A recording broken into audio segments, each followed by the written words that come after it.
we have to examine the situation we are in. We are in a situation where we have put from the frying pan into the fire, from the British into Malaya. Malaya is the one actually controlling us. We don't have even our own army. Therefore, we are in this situation, and they continue to control us.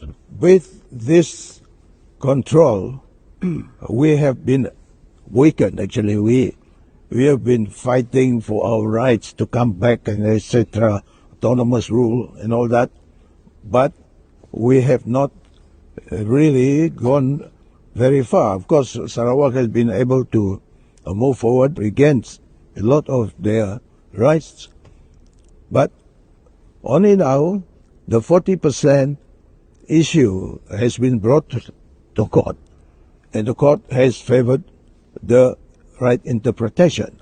Now, this has not made the federal government happy, and they have issued a statement to say, no, we are not going to appeal against the 40%, right? But on the other issues. To me, this is a camouflage. This is a main silap mata punya, to delay and to make us disillusioned. And that is why, in our own interpretation, we say we are right. Affected our friend here who, left the cabinet in the federal government. In facing the future through this election that's coming, that is why it is important for us to be able to talk on what should be done. I am very happy to hear that you all have acknowledged the fact that we must all be working together, and not only as one in the community, but as one in the country, in the state of Sabah.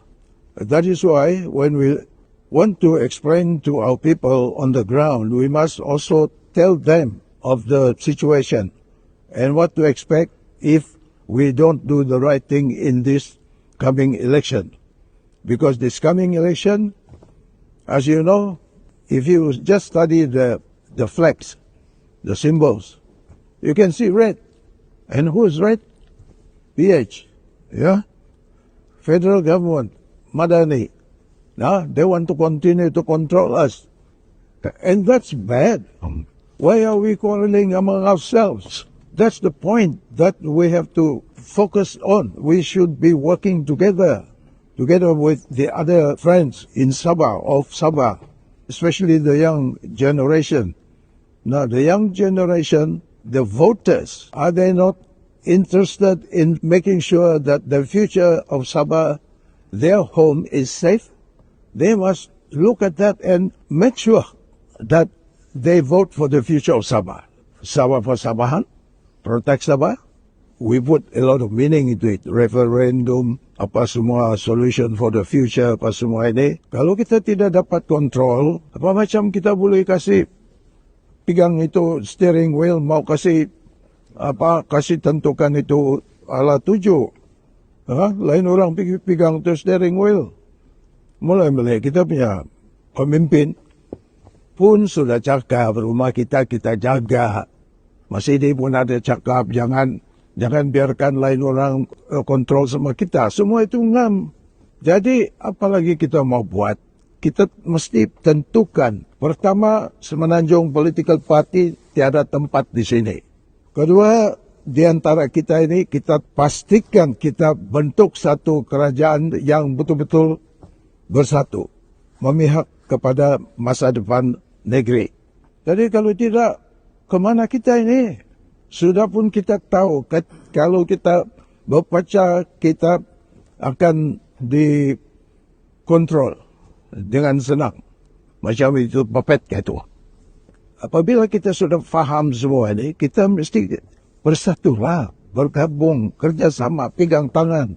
Bukan untuk apa? Untuk masa depan, untuk Sabah. Ini, jadi mesti bersatu dalam usaha kita. Siapa bilang kalau ada berkaitan dengan isu sama ada di antara negeri sama kerajaan persekutuan, harus ada kaitan yang baik. Kalau kita dalam satu federation yang betul-betul genuine, memang kita buat begitu. Dan selama ini pun kita buat begitu. Hanya bila dasar bertentangan dengan kita di sini, kita melawanlah. Bukan melawan pasal apa, melawan dalam demokrasi.